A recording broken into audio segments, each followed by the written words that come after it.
In this study, we are going to look at the unique characteristic of the Bible's own description of itself.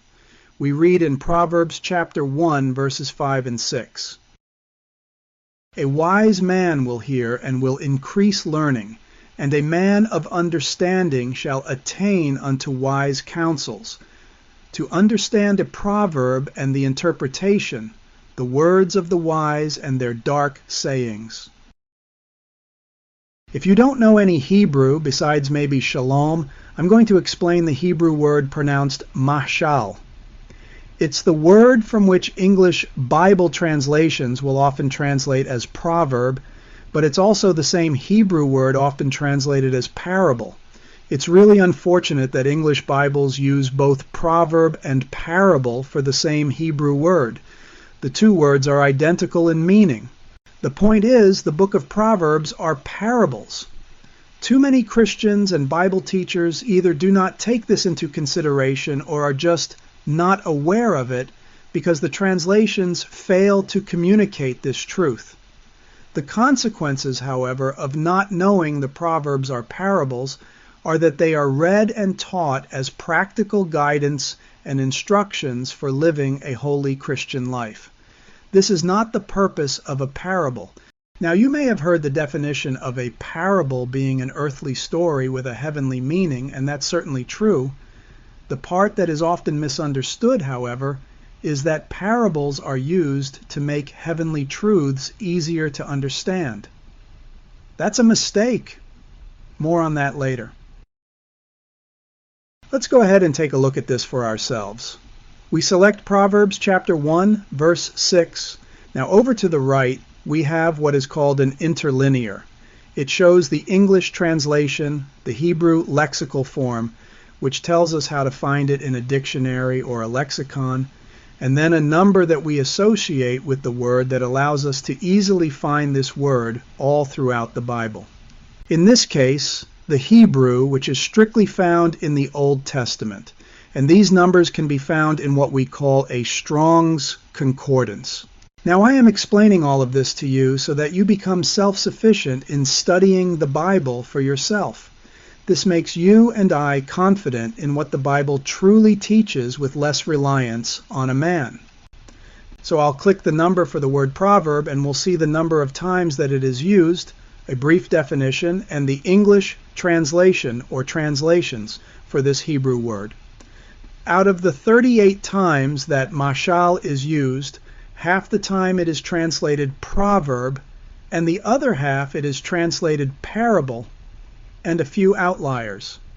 Now, if we go ahead and open all the verses where this Hebrew word is used, we'll find a number of other significant verses that will help us in making an interpretation of the Proverbs.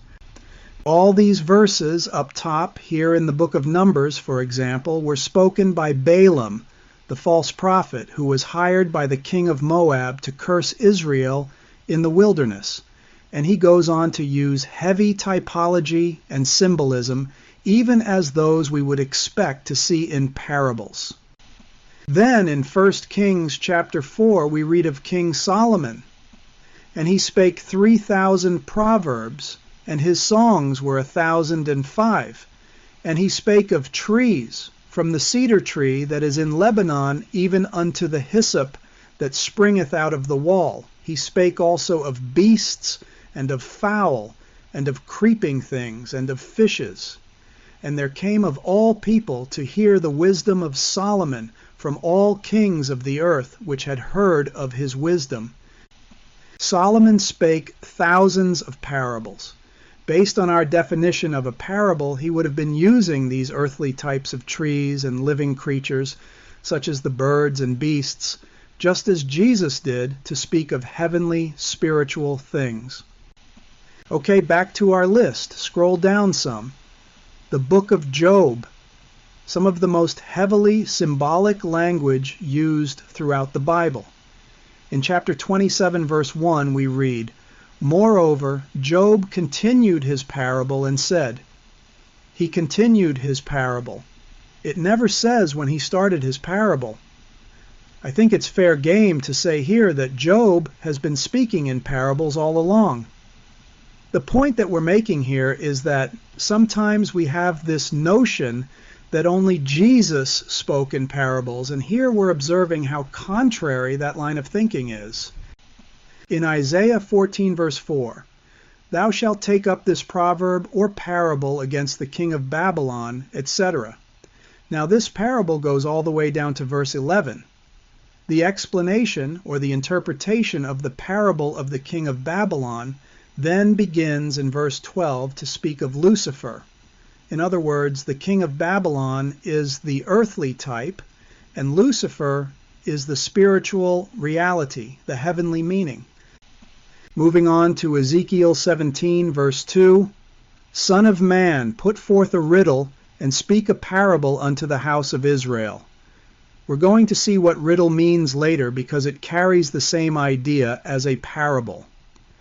And then chapter 20, verse 49, Ezekiel is speaking, and he says, "Then said I, Ah, Lord God, they say of me, doth he not speak parables?"